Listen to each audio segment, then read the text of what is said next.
What's up, guys? Ricardo the Barber here again. Let's do it. We got an afro with a blowout today, and I'm not using a certain guard on his head. I'm actually gonna freehand it. So what I'm doing is I'm picking the hair out and getting it to its longest length and all out even. And then I'm just gonna freehand it with the closed clipper blade. And basically, you're just gonna lightly touch certain areas of the head to make sure you get the afro as round as you possibly can. You gotta be very careful, because if you make a mistake, you're really gonna mess things up. So you gotta go kind of lightly, but I would probably say this is equal to like a 6 or a 7 guard if you plan on using guards. So I'm gonna start off with my Slimline Pros, and I'm gonna make my ball guideline. And since he doesn't have much facial hair, I'm gonna clean up everything at the same time that's on the side of his cheek. So now I'll go in there with an open clipper, the open blade, and these are Wall cordless magic clips. I've been using them a lot lately. Very light, very powerful. From there, I'm going to put the one guard on and open it up all the way and come up to about the temple area, and come up and scoop out as much as I can, trying to make the shape of the actual blowout. So after I'm done with the 1.5 guard, I grab my clipper comb, and I use clipper over comb with the open blade on the actual clipper. So the clipper is open, and I'm lightly skimming away as many hairs as I can, trying to get that shape again, that nice oval shape. So I noticed that, you got a little bit of a line. I grab my 2 guard, and I go in there and I clean up, maintaining that same posture, that wrist work, the scooping outwards. So since I had a number 2 guard to blend into that long hair, I get my 3/16 guard, my blending guard, and I use it from open to close, and I try to take out whatever line I can from the long hair to the 1.5 earlier, blending everything out, trying to make everything as smooth as possible. Now I get my blending guard, my 1/16, and I open it up. You notice I usually use my 1 guard and close it. Here I went from an open 1 to an open 1/16. Now I'm closing it, and I blend down to the half guard. So here I'm just blending the half into the 0. It sounds crazy, but it's pretty easy. It's not too hard. And I notice from the 1 guard open, blending downwards, if I go straight from the 1 guard open to the 1/16, it blends quicker and a little bit smoother. So here I'm just gonna give him a quick shape up, and I'm just trying to expose all the problem areas, all the places that aren't exactly blended well or blended perfectly, and this helps me see it better. So that's the main reason I'm doing this now. And as you can see, these things are pretty sharp. They're very good. They don't cut the skin. I got them set, 0 gap, very nicely, and they are a little tougher than your regular trimmers because they have a little piece on the bottom that holds the blade together, so you have a little bit of a tension that you have to mess around with. But maybe I'll make a video on 0 gapping them. They're kind of like styliners. So if you see my styliner video, that's the same way you'd 0 gap these. Now I'm just cleaning around the ear, trying to get it as nice as I can. This way, again, I can see my problem areas. And whatever area is not blended well, go over it with the appropriate guard, and you shouldn't have an issue. So here I'm kind of fine-tuning the shape of the afro where it's blended together. This just knocks little hairs evenly. Now it's looking pretty good. And you always want to get around the ear too. You want it to be able to flow, the haircut flow from the side into the back. Look how it looks here. It looks way better.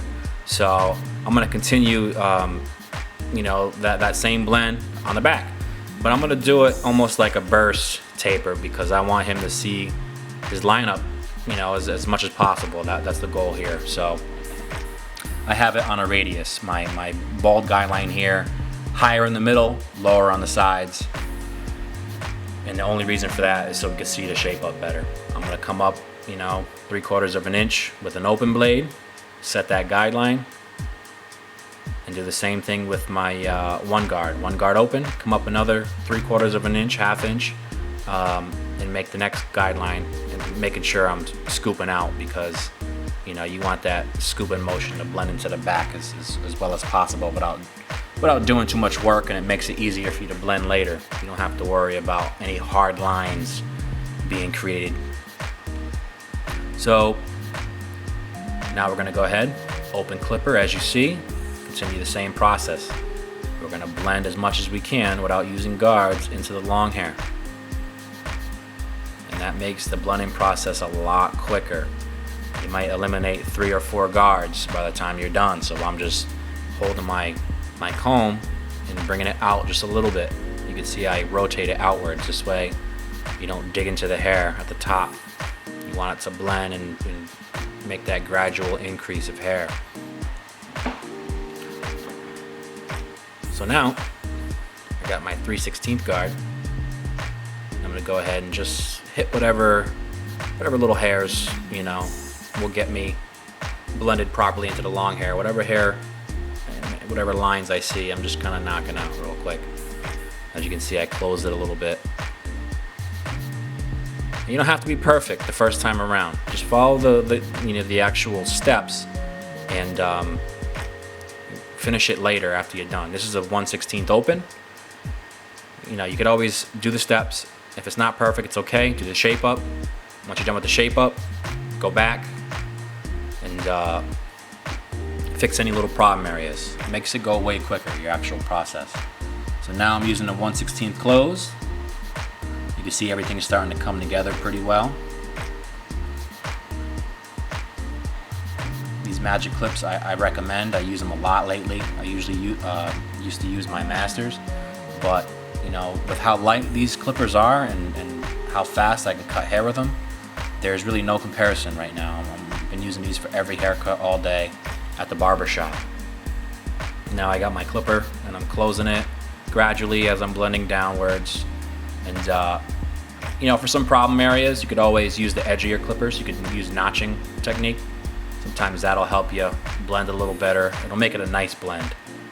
And as you can see, I'm doing it here. I got my clipper on an angle, only hitting certain hairs. Starting to look nice. And you can see it coming together very well.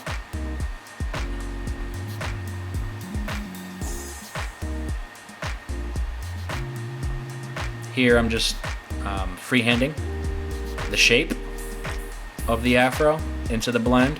I want that nice, almost like a mushroom shape. So I'm taking it, you know, I'm trying to be as easy as I can. It's something that, you know, you have to, if you don't have the wrist work right away, you really need to practice when you're freehanding, because you can easily mess something up. And now we're gonna continue the same process. What do you know? On the other side, the last side. Make the guideline.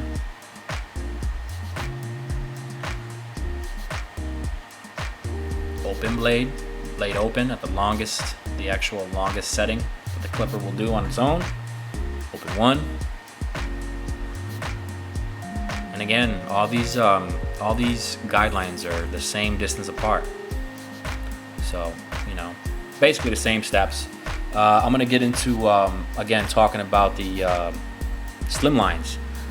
Those are probably, I'd have to say, not probably, but they are the best cordless trimmers there are. I highly recommend those. You know, I've been through a lot of clippers and trimmers, and I know what's best for me. Disregard what's best for me. Kind of got a good feeling of what's the best, period. And you know, if you're starting to learn or you're trying to make some extra money and you're wondering why you're going slow, you know, there's always some techniques to get you faster, but your equipment is part of that deal, just so you know.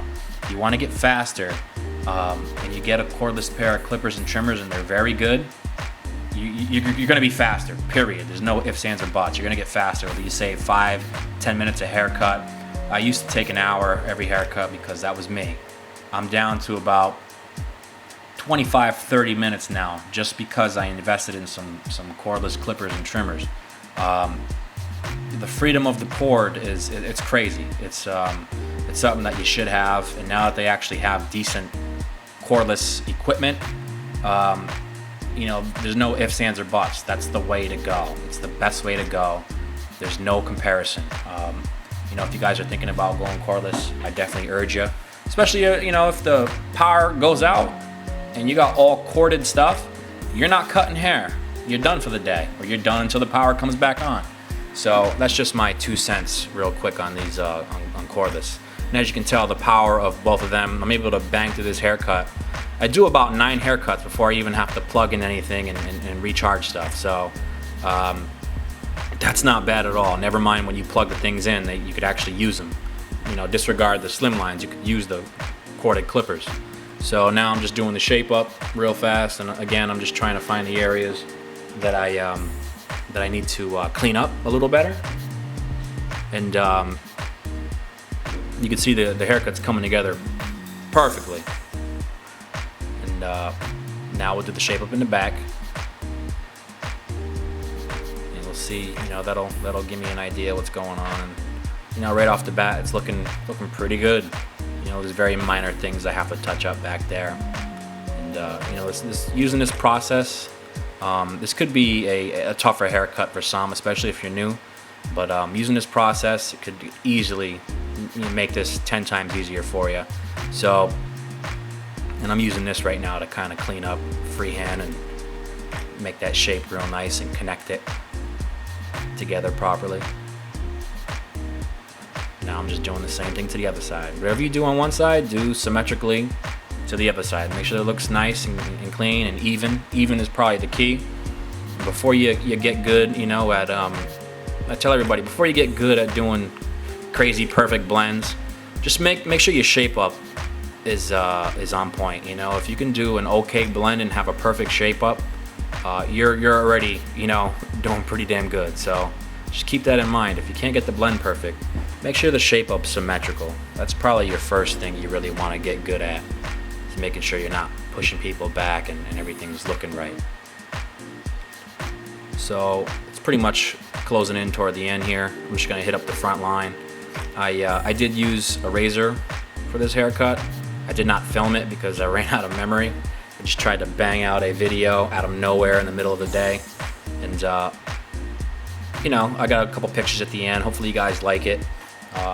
It's good to finally get a chance to do a video. I just moved from one house to another and got pretty hectic, so I'm kind of busy at the moment. But you know, I thought of you guys, decided to put a video together.